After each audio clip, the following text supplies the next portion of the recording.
Hello, this is Dr. Dyno, Focus Applied Technologies. We're going to look at automotive chassis dyno testing. Let's go over to our test center and take a look at that. Test center is right over there. Here you can see there's an engine undergoing some sort of modification for R&D. Got extensive sensors and control system all over it. There's another R&D engine. This one's for University Science Malaysia. It's being outfitted with a dynamometer, inline dynamometer. So again, one of our many systems. A small chassis dyno load unit going together for a customer running Harley Davidsons. It's a smaller version of our commercial motorcycle chassis dyno, which you can see right here. This one's kind of a low cost but high performance version. You can see we've got a vehicle loaded on the chassis dyno, and of course every test starts with a very careful checklist. You have to ensure the vehicle is properly strapped down. In this case we've got double straps on both ends. Additional safety features include blocking the rear wheels. Finally, you can see the rear end has been tied down, so we have quadruple restraints on this. And of course, as always important, you've got a fire safety. So we've got fire extinguishers on standby. Now let's go take a look at the actual testing. So once the vehicle has been logged in and checked off and we're ready to start, one of the first things we'll do is we'll confirm that the kill system works. So in this case, we're looking at the data on the computer and we'll be testing out the emergency stop. We've got the dyno controller right here to make everything convenient. So we'll start it up.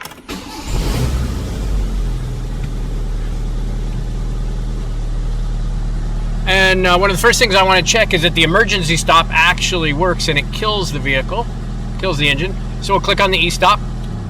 Okay, and the emergency alarm went off and it killed the ignition. I can't restart until I reset the alarm.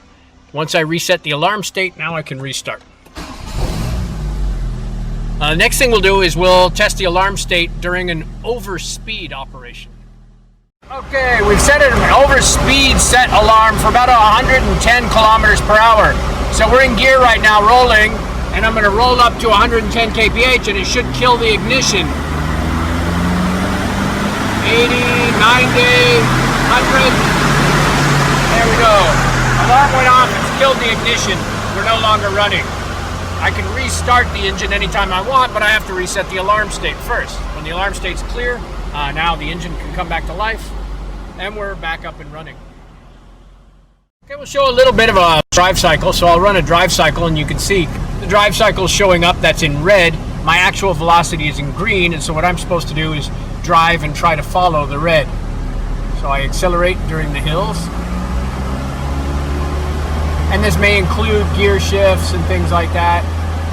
Overshoot a little bit. And then here I'm going down in speed, so I need to ease up on the throttle.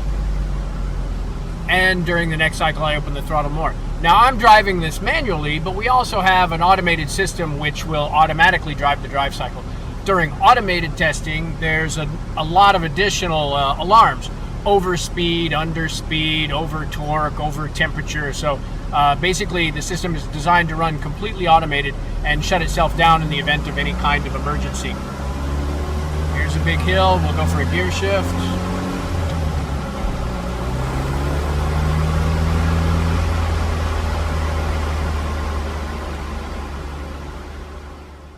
A lot of different kinds of testing on vehicles and engines, and almost all of our equipment is designed to run completely automated. So it's designed to operate the engines and vehicles without any human interference.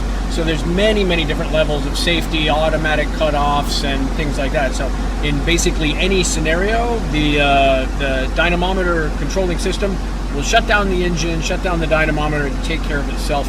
And then it'll alert us if there's any kind of problem going on. So in the end, it winds up being a very reliable, very safe system.